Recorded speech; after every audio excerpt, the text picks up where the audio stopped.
மேல்மலையனூர் அங்காளம்மன் தன் பக்தர்களுக்காக கொங்கு மண்டலத்துல கோவில் கொண்டுள்ள இடம்தான் திருப்பூர் மாவட்டம் முத்தனம்பாளையத்துல இருக்க அருள்மிகு அங்காளம்மன் திருக்கோவில். இந்த கோவில் தமிழ்நாடு அரசு இந்து சமய அறநிலையத்துறை கட்டுப்பாட்டுல இருக்கு. அந்த காலத்துல ஆயிரக்கணக்கான பக்தர்கள் கொங்கு நாட்டுல இருந்து மேல்மலையனூர் அங்காளம்மனை போய் தரிசித்துட்டு வருவாங்க.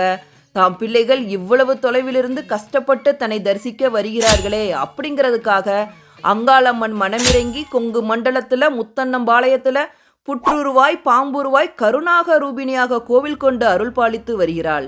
அந்த காலத்துல இந்த பகுதி புதர்கள் மண்டி கிடக்கும் காடாக இருந்தது. இந்த பகுதியில ஆடு மாடுகளை மேய்ச்சலுக்காக கொண்டு வருவாங்க.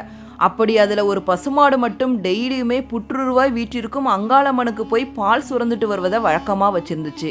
இப்படி இந்த ஒரு பசுமாடோட மடியில் மட்டும் பால் இல்லாததை பார்த்த எஜமானர் அந்த மாடு மேய்க்கிறவரை பிடிச்சி கண்டிக்கிறாரு. அடுத்த நாள் அந்த மாடு மேய்க்கிறவர் இந்த பசுமாடை கண்காணிக்கிறாரு. அப்போ அந்த பசுமாடு மேய்ச்சல் எல்லாம் முடிந்ததுக்கப்புறம் அந்த புற்றுல போய் பால் சுரந்துட்டு வரதை பார்த்து ஆச்சரியம் அடைகிறாரு. இதை பற்றி தன்னோட எஜமானர்கிட்ட சொல்கிறாரு.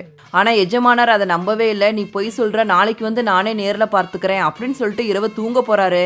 அப்பா அவரோட கனவுல தோன்றிய அங்காளம்மன், என்னுடைய பக்தர்கள் மேல்மலையனூர் வந்து என்னை தரிசிக்க சிரமப்படுவதால் உங்களுக்காக இங்கேயே புற்றுருவாய் எழுந்தருளி உள்ளேன், இங்கே வந்து என்னை தரிசித்துக் கொள்ளுங்கள் அப்படின்னு சொல்லிட்டு பசுமாடோட மடியில பால் அருந்துற காட்சியும் காட்டிட்டு அம்பாள் மறைறா. இந்த கனவை பார்த்து திடுக்கிட்டு எழுந்த அந்த எஜமானர், அம்மா இந்த சின்ன அடியனுக்கும் காட்சி கொடுத்திருக்கிறாயே, எங்களுக்காக இங்கேயே வந்து குடிகொண்டிருக்கிறாயே அப்படின்னு சொல்லிட்டு அம்பாள் புற்றுருவாய் எழுந்தருளி உள்ள இடத்துல கோவில் கட்டி வழிபட ஆரம்பிச்சாங்க.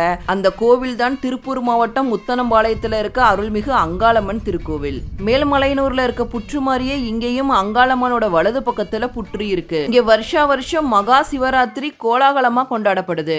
இந்த கோவில் ரொம்ப கிளீன் அண்ட் ஹைஜீனிக்கா மெயின்டைன் பண்றாங்க. இந்த திருக்கோவில் அலுவலர்கள் பக்தர்களுக்கு தேவையான எல்லா வசதிகளையும் செஞ்சு தராங்க. சுயம்பு மூர்த்தியாக மிகவும் சக்தியுடன் எழுந்தருளி இருக்க அங்காளம்மனை மனதார வழிபட்டு வந்தால் வேண்டியது எல்லாம் கிடைக்கும். சர்வம் சக்திமயம், அன்பே சிவம்.